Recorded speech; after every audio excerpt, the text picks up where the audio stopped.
Hey, what's up? Welcome back to Monthly Mint.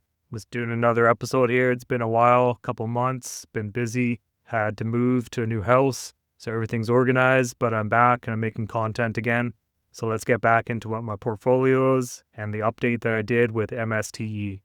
I know a lot of stuff has happened with MSTE and a lot of people are down and margin called and whatever, but we're going to go through all that right now.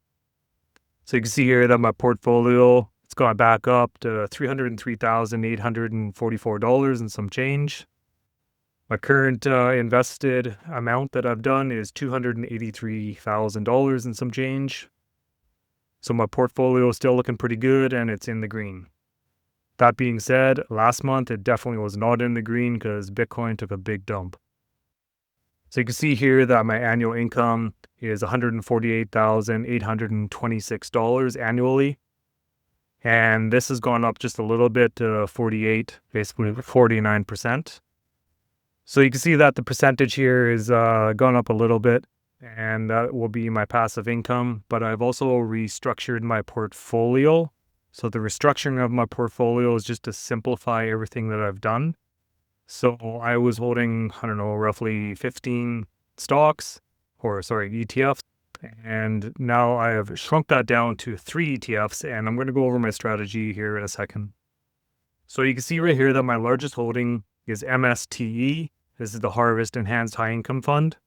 It is tracking the MSTR underlying. I have 45,088 shares, and my initial investment is $200,000. Current value is down, so it's $160,000. And you can see that the dividends are $108,000 annually. Now, this one is a structure play that I'm doing. It might work, it might not work, but without risk, there is no reward.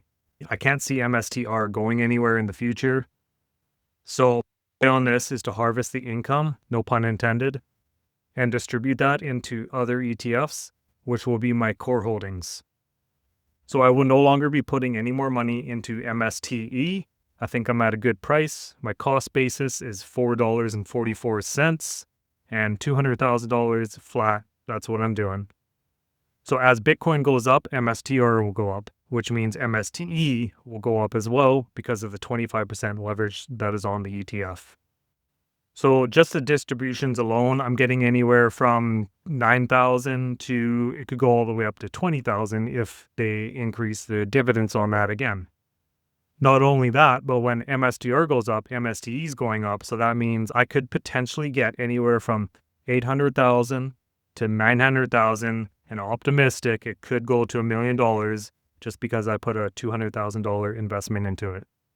Now, we all know Bitcoin is unpredictable, so this is definitely not financial advice, so you have to do your own research. So now that we got that out of the way, my distributions will be filtering into HHIS, which is my second largest holding. This is going to be my core position. You can see I have 11,924 shares of HHIS. My cost base is $146,000.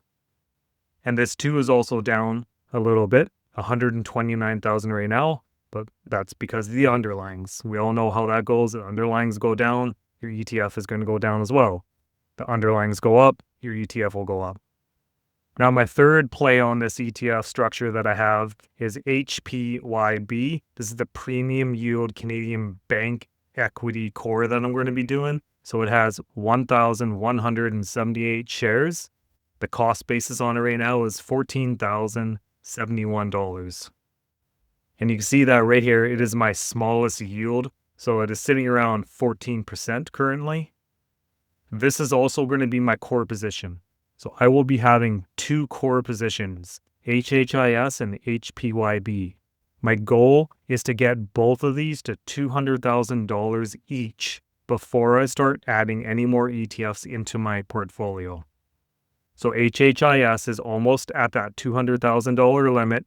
It will be there hopefully by the end of this year or the beginning of next year. HPYB, I will be working at it as well, get that up to $200,000, and then both of those will be capped out. So I have an equal weight of 200,000 into all my ETFs. I thought the diversification process was the way to go. back in the day, but for myself, I think this is going to be a strategy that's different from everyone else and more personalized towards me. So I can focus my money more concentrated into just 2 ETFs. And I think that this might work better having this structure. So this strategy, again, no pun intended, might work best in my situation. Now, once I've accomplished a 200,000 into each of these, so 3, I will start looking for another ETF that is an A+ grade. And I will accomplish the new goal for that as well as $200,000. So I will have 4 ETFs total, hopefully by the year 2027. So if you made it this long into the video, let me know what your feedback is, whether you hate it or you love it. Does the strategy suck? Why don't you let me know? Leave a comment down below, and I'll see you in the next video. Thanks for watching Monthly Man.